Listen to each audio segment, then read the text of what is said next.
Bahsul Masail ini kan membahas masalah. Masalah. Ya kan? Dia kerjanya memang nyari masalah. Ya sorry ya. Bahsul Masail kan membahas masalah.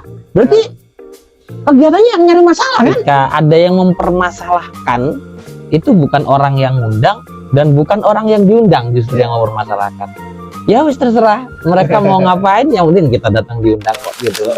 Assalamualaikum warahmatullahi wabarakatuh. Waalaikumsalam. Kembali lagi, welcome back to our channel podcast Bakul Kompo. Tekan semene Wes paham toh. ini salah satu jargonnya dari podcast Bakul Kompo. Malam hari ini dingin tapi juga hangat, dingin dan hangat karena kita ada tamu istimewa yang lagi viral. Mungkin bisa dikenalkan Mas Irham. Nah, tamu kita malam hari ini atau di hari ini namanya beliau adalah Pak Ihsan. Selamat malam Pak Ihsan. Malam Mas Ida. Beliau ini adalah salah satu orang yang berkecimpung di dunia personsonan. Wah, ini yang lagi rame, Yang terutama lagi rame. bagi masyarakat Jawa Timur banyak dibincangkan. Padahal industrinya itu sudah cukup lama kayaknya. Ya, cukup lama. Ya, sebelum sound horeg itu juga industri sound itu pasti dipakai. Iya. Oke, yang namanya sound untuk pengajian, untuk selawatan, untuk Buat orang mantu juga pakai sound. semuanya pakai sound. Ya. Sebelum ada karnaval itu sudah disebut sound horeg sebenarnya. Oh, nah ini kita harus mengulas dalam soal industri sound horeg. Jangan sampai netizen itu latah dengan fenomena yang ada hari ini, tapi tidak tahu dengan industri yang sudah lama dihasilkan oleh para kreatif, para pegiat sound seperti itu. Kabarnya gimana Pak Ihsan? Kabarnya sedang tidak baik-baik saja. Ini masih awal loh ini. Tidak baik-baik saja. Kata mereka. Oh, Kata nah, mereka. kalau Pak Ihsan sendiri gimana? Ya wes kita jalani, ya wes mau gimana lagi? Ya kita ini kan datang diundang. Ya, Ya. Ketika ada yang mempermasalahkan, itu bukan orang yang ngundang dan bukan orang yang diundang justru yang mempermasalahkan. Ya wis terserah mereka mau ngapain, yang penting kita datang diundang kok gitu. siap. Nah, ini agar lebih afdal kita tanya, kalau Pak Ihsan ini dalam industri sound, niku mulai berkecimpung sejak tahun berapa Pak? Sebenarnya saya ini berkecimpung di dunia sound secara langsung ya, in touch langsung gitu hampir nggak pernah. Ya. Ya pernah, cuman kalau sampai ikut event, sampai ikut ini jarang. Pernah tapi jarang. Lebih ke dapurnya. Ya, Lebih ke dapur. Jadi sing tukang ontran-ontran. jadi kalau teman-teman biasanya lihat produksi pengisi suara voice overnya, ya ini Ya. dikenalkan Mas Ram, coba. Nah, Pak Ihsan ini termasuk salah satu bisa dikatakan pegiat ya, Pak. Ya, bisa. Pegiat sound di Vasco Mbah Sengok. Kalau teman-teman pasti tahu ini, para netizen ini tahu. Salah satu apa ya, penyedia jasa sound yang paling legend di Yang paling legend salah satu di Indonesia, di Blitar gitu. Di Blitar. Nah, kalau teman-teman penasaran siapa sih Pak Ihsan ini? Nah, ketika teman-teman mencari di YouTube soundnya Sengok gitu, di awal pasti ada kalimat "This is Vasco" ya, atau gitu-gitu. Mungkin coba bisa dipraktekkan. Ya. Kamu tahu lah banyak kayak gitu. Itu berarti ngisi mulai dari mana saja? Atau memang dari Vasco atau sebelum-sebelumnya sudah punya pengalaman untuk Vasco? Enggak, cuman di Vasco aja. Jadi khusus yang kayak gitu-gitu ya, itu kayak buat opening event. Misal kalau pas yang sebelum acara musik-musik karnaval itu lebih ke opening event. Jadi misal kayak mau ada event haulnya pondok mana kayak gitu ya, itu sebelum grup hadrohnya keluar itu kita buat opening ceremony. Jadi apa ya, kalau teman-teman mau lihat konser itu kan selalu ada opening eventnya sebelum guest star-nya masuk, nah kayak gitu lah. Terus nanti buat simulasi lightingnya harus gimana, ini kayak gimana kayak gitu loh. Natanya dari opening itu, opening yang saya buat itu, saya bagian di belakang layarnya lah yang buat yang produksi itunya. Ini pengalamannya kalau bisa masuk di dunia pengisi suara itu gimana Mas? Karena memang Nasib itu. dari awal itu sudah terbiasa apa yang ngarani tarik suara. Oh, enggak. Bukan suara yang lain loh ya. Akhirnya tapi ya tarik suara. Enggak, karena kita melihat, kalau saya pribadi melihat industri itu jarang yang melirik. Semakin jarang dilirik orang, semakin apa ya? Potensinya besar. Potensinya besar. Ya endingnya ini. Potensinya, potensi ekonominya. Iya, banyak kita ngisi walaupun Vasco nggak diundang secara soundnya, Ya. tapi justru buatin opening event di mana-mana banyak. Jadi kayak acaranya Habib Zaidan, Ya. itu pernah kita buatin opening eventnya. Terus acara di Probolinggo itu acara Pemkap atau apa itu ya, itu kita juga pernah buatin openingnya. Jadi walaupun soundnya nggak datang, minimal openingnya datang. Nah. Kayak gitu. Minimal suaranya Pak Ihsan ke sana. Gitu. Kados ngoten niku ngontaknya kemana Pak? Bisa ke kita, langsung ke pribadi saya, bisa ke akun pribadi kita atau ke akunnya Vasco juga bisa. Rate-nya itu sekarang dari dulu atau sudah meningkat atau bagaimana? Kalau untuk acara keagamaan kita harganya menyesuaikan dengan budgetnya. Jadi untuk acara keagamaan ya, kita nggak pernah narif sekian harus sekian monggo. Tapi kalau biasanya pinten baru kita sebutin. Nah, tapi kalau untuk acara yang komersil, event, industri. bener ini baru kita ngasih harga di situ, kayak gitu. Karena Vasco sendiri berangkatnya dari acara-acara keagamaan ya. Iya. Jadi kita ojo sampai lali kulitnya lah, kayak gitu. Masuk. Gitu.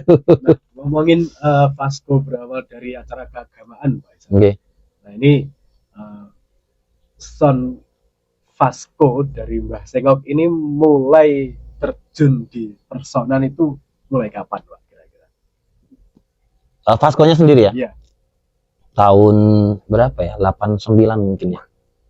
89 kalau nggak salah. 89 itu Mbah Sengok itu sudah berkecimpung di situ, bahkan mulai pakai toa. Cuman pakai toa keliling di acara manakipan, narian, kayak gitu-gitu. Iya. Terus habis itu punya box satu. Kalau lihat sejarahnya di YouTube-nya Mbah Sengok itu pernah dia dicerita itu awalnya ikut pamannya, powernya itu diadai kacu loh, Mas Man ngerti kacu. Nah, sampai diadai kayak gitu-gitu. Perjalanan iya sampai kayak gitu. Tawannya dicantolin ke daun tel di sampingnya kayak gitu. Nah, itu berangkatnya dari situ. Itu keliling ke acara-acara Kampung-kampung, kampung-kampung kayak gitu. Jadi berangkatnya Vasco, makanya namanya pun Vasco itu, sama ngerti kan Vasco itu kan ke arah-arahan Fastabikul Khairat. Nah, itu kan memang ya bukan sembarang asal ngasih nama. Memang berangkatnya Vasco dari acara religi. Dari dulu itu. Karnaval itu kan ya akhir-akhir ini mungkin ya 10 tahun terakhir lah mungkin ya. Belum sampai 10 tahun terakhir. Cuman ya akhir-akhir ini aja kok ternyata karnaval ini lagi rame. Kalau awal mula berarti Vasco itu di event-event pengajian. Paling Sebagian besar. bener itu yang paling sering. Dengan paling merasa ini satu pencapaian di ikut serta andil dalam suatu acara pengajian itu di acara apa? Yang pasti acara Habib Syekh ya. Habib Syekh itu kita sering di Lirboyo itu selalu pakai Vasco. Acara Habib Syekh, terus acara Nisa Sabian zaman booming dulu lah. Iya. Terus keliling se Indonesia nih berarti Pak? Oh enggak, kalau mungkin Jawa lah ya. Oh Jawa. Terus acara apa lagi ya? Kalau yang religi yang besar mungkin itu Cak Nun kita juga pernah. Oke, Anjing. Itu di Win Tulungagung itu pernah. Terus apa ya yang paling besar ya Gus Miftah kayak gitu-gitu. Ya, itu mungkin apa ya? Lebih fokusnya ke acara-acara seperti itu. Gitu. Kalau karnaval itu ya wis sampingan. Karena Vasco sendiri kan sebenarnya bukan kapasitas saya untuk menyampaikan ini, cuman karena kita tahu ya di Vasco sendiri kan selain rental kan juga jual beli produk. Nah, produknya Vasco itu kebetulan yang banyak dipakai untuk karnaval. Gitu loh. Nah, akhirnya banyak penyewa-penyewa itu iki ngundang anaknya suaranya kok ngene, jajal yang ngundang bapaknya langsung. Nah, gitu. Ya itu netizen lah gitu. Jadi ketemu peluang. Kalau kita bicara industri karnaval ini yang hari ini mungkin jadi sorotan. Ya. Kalau jenengan memaknai soal sound horeg-nya terlebih dahulu itu sakjane napa to, Pak?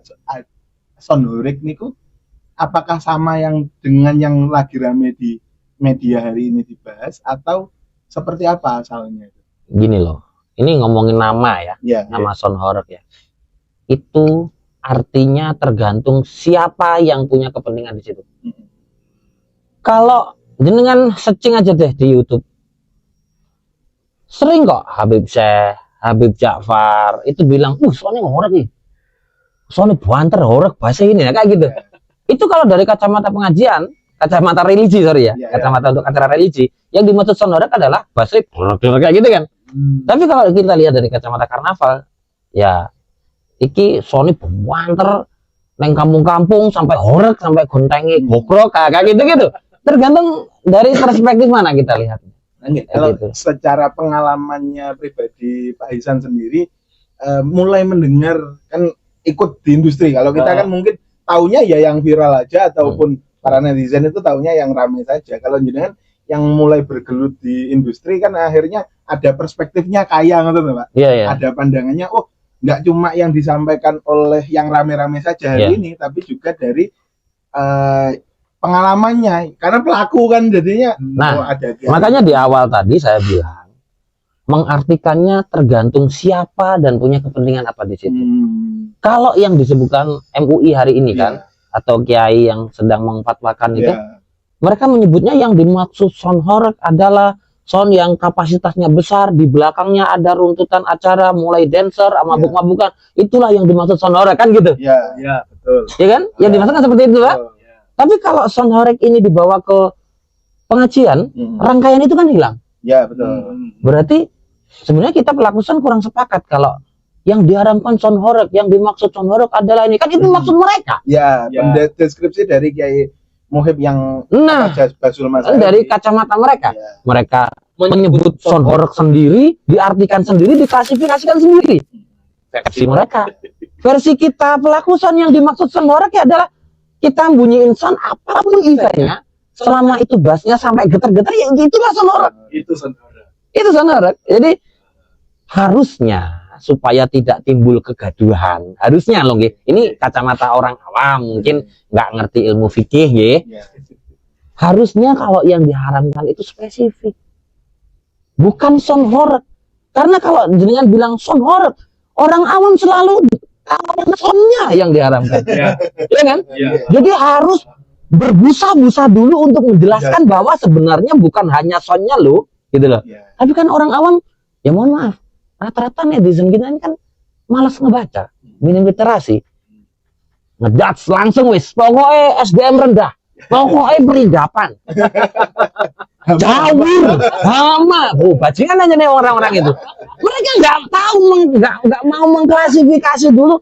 Nah, ini adalah efek dari fatwa yang seharusnya spesifik. Harusnya ini kalau usul nih, kita bukan ahli fikih, tapi harusnya itu spesifik biar tidak menimbulkan kegaduhan. Dancer yang berjoget di belakang sound saat pertunjukan pawai budaya hukumnya haram. Jelas kan dancer? Mabuk-mabukan dilakukan di belakang ini haram. Dari zaman Nabi pun namanya mabukan mau dimanapun haram kan gitu. Kita udah tahu. Ya. Muter sound ketika lewat karnaval di situ ada orang sakit nggak mau ngecilin itu haram. Jelas sama-sama kita tahu sebenarnya. Tukang sound pun kalau di situ kasih tahu Mas ada orang sakit, dikecilin kok. Mas di situ ada orang tua, tolong kecilin dulu sampai depan kenceng. Dikecilin. Mas masih azan, dimatiin kok. Ya kan? Iya. Kita sama-sama tahu sebenarnya. Sebenarnya nggak perlu keluar fatwa. Itu kalau jujur-jujuran loh. Nggak perlu dijelaskan. Tapi karena ini sudah bergulir ya sudah. Fatwa ini adalah satu produk yang dikeluarkan oleh sekelompok orang, entah itu MUI apapun, ini adalah satu produk hasil diskusi, mengeluarkan produk yang endingnya adalah kebijakan bagi mereka dan orang-orang yang menganut kebijakan itu. Orang-orang yang nggak menganut kan nggak harus menaati, ya kan? Karena ini apa ya? spesifik fatwa ini dikeluarkan ini dan harus diikuti oleh ini kan gitu. Kan nggak semua orang harus ikut fatwa itu. Kita sedang hidup di negara Indonesia yang demokrasi, nggak harus ngikutin satu organisasi. Ketika organisasi harus wajib, enggak. Wong kebijakan pemerintah aja yang jelas-jelas wajib kadang masih dilanggar. Ya enggak? Ya. Benar tak? Tapi kalau terkait kan itu akhirnya merujuk pada karena dengan tadi nyinggung fatwanya ya. Iya. Ini menarik. Kopinya jangan sampai dingin. Diseruput dulu, Pak. Diseruput dulu. Tadi Akhirnya kita bahas fatwa. kalau kita melihat fenomena nih di beberapa event karnaval, mungkin netizen yang resah itu karena adanya pergeseran dari karnaval itu kan selain soundnya juga iring-iringannya kan, yang kemudian kita sepakat bahwa yang menjadi permasalahan adalah bukan soundnya, mungkin soundnya soal suara desibelnya itu yang menjadi perdebatan, tapi fenomenanya kan juga ada iring-iringannya yang Berada di belakangnya yang dianggap kalau dulu itu karnaval itu identiknya katanya netizen itu kan pawai budaya, menunjukkan kreasi dan lain sebagainya, tapi hari ini menjadi seperti itu, cuma joget-jogetan yang dianggap ya itu perindapan dan lain sebagainya. Tergantung kita mau ngangkatnya atau mau melihatnya dari mana, Mas. Kalau mau nyari negatifnya, hampir semua lini bisnis ini ada negatifnya. Coba deh kita ngomong hotel. Izinnya ketika ke pemerintah jelas hotel.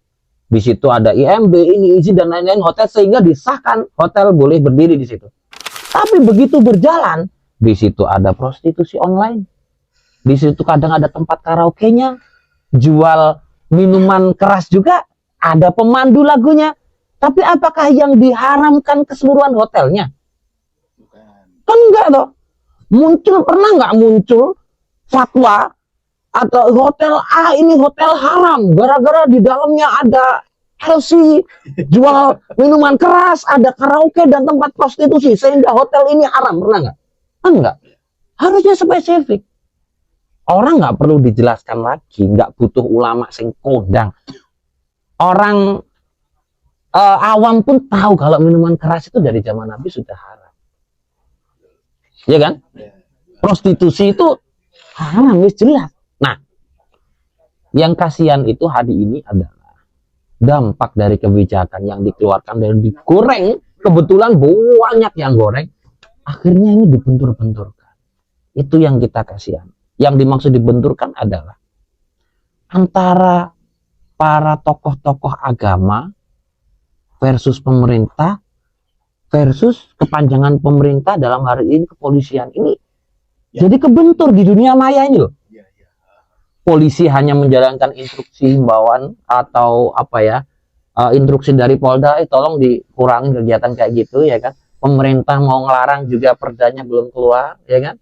Sementara fatwa keburu keluar kan gitu. Fatwa keluar pun nggak semua, mohon maaf, nggak semua tokoh agama sepakat dengan fatwa itu. Walaupun endingnya harus kita akui bahwasanya yang tugasnya memberikan fatwa adalah kiai yang di bidang fikih. Selesai di situ. MUI ini memang tugasnya seperti itu. Semua orang tahu. Orang-orang yang di MUI itu adalah ahli-ahli fikih yang tugasnya merumuskan di Bahsul Masail. Namanya Bahsul Masail ini kan membahas masalah. Ya kan? Dia kerjanya memang nyari masalah. Ya, Bahsul Masail kan membahas masalah. Berarti kegiatannya yang nyari masalah kan? Nyari masalah. Kalau ada masalah ini, ya ini nanti tolong dijadikan hook ya. Seru ini. Ini seru. Enggak apa-apa. Enggak loh, ini kita fakta. Salahnya di mana saya ngomong? Enggak ada. Bahsul Masail adalah organisasi, kebetulan dulu pas saya mondok di Pasuruan pernah ikut sekali. Kebetulan pernah merokoti bangku nih pondok Jilut.